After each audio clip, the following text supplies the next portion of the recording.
అయోధ్యలో రాముల వారి ప్రాణ ప్రతిష్టకు ముహూర్తం సమీపిస్తుండటంతో ప్రజలు వివిధ రూపాల్లో భక్తిని చాటుకుంటున్నారు.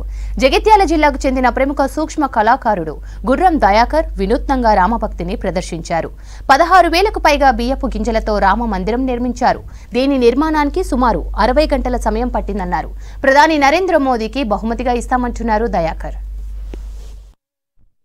16,000 బియ్యపు గింజలతో ఈ రామ మందిరాన్ని నేను నిర్మించాను.